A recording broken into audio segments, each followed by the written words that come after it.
What's going on, two-wheelers? Brandon's Bikes here. Thanks for taking time out of your day to watch.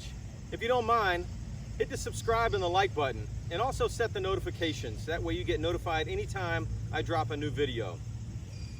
So today I want to talk to you about a little bit of motorcycle safety and some things that helped me out in my first 2 weeks of motorcycle ownership.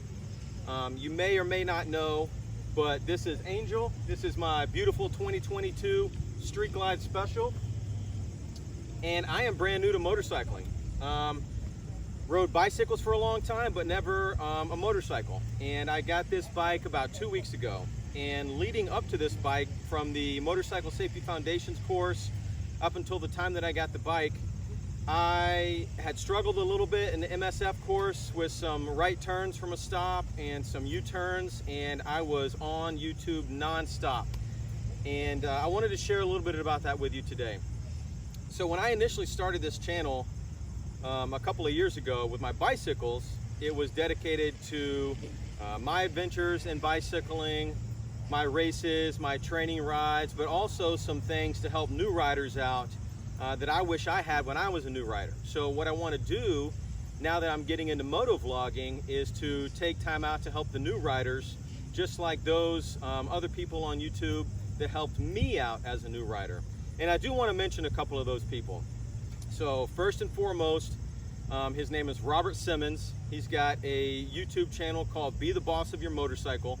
He's a retired New York City police officer in the Motor Patrol, and he helped me out immensely. He's got, I think, over 100 videos on YouTube, 50 different training sessions that are about 2 to 3 hours long, where he goes through a lot of different slow speed maneuvers. Some might call it advanced motorcycle skills. I know some people that I know have been telling me, stop doing the advanced stuff. But the way I see it is starting off from a stop, making a right turn onto a highway, making a left turn onto a highway, stopping safely are not advanced. Those are basic skills that are going to save your life. And the more that you practice those skills, the more that you retain them, the safer of a rider you're going to be for yourself and for others. The second thing is, there's another YouTuber out there. His name is Urlacher. He's got the podcast Law Abiding Biker. He also has a YouTube channel, and he is also an active duty motor patrol officer in the state of Washington. And I've watched some of his police training videos, some of his police rodeos, and then he recently had a podcast, and I'll put the link in the show notes, regarding motorcycle safety and basically his experience as a law enforcement motorcycle officer and some practices that he employs every day in his motorcycle riding to keep himself safe as well as keep others safe. And I thought it was tremendous help. All right, now something else that I learned in my interweb searches before getting Angel is I learned about engine guards and saddlebag guards, and also this product, you might not have heard of it, called motorcycle drop guards. And I heard about motorcycle drop guards through Robert Simmons. And let me show you what those are.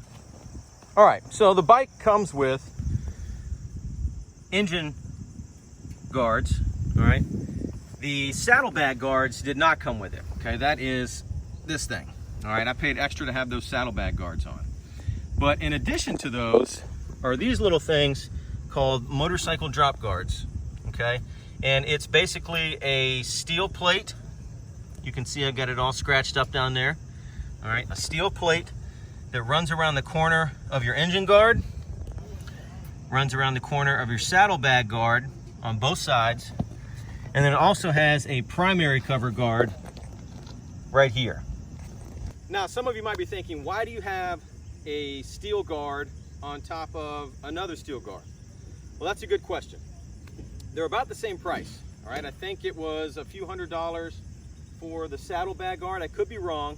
You have to double check me. Let me know in the comment section if you can get it for less. And then the motorcycle drop guards are also a few $100s.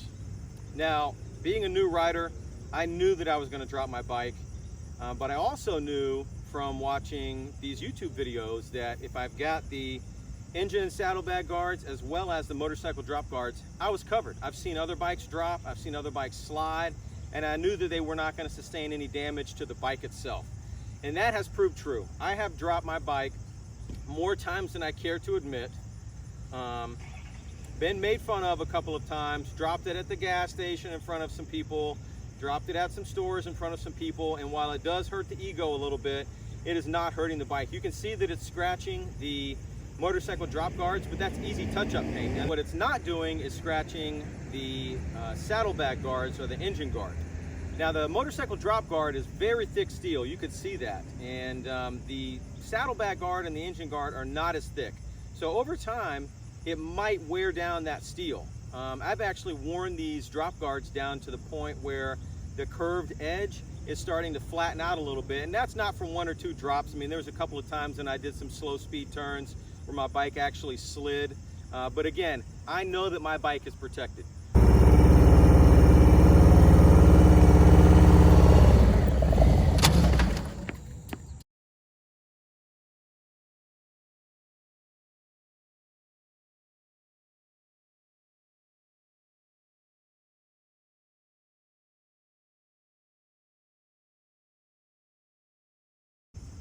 All right, two-wheelers, that's about it for today. Thanks for watching.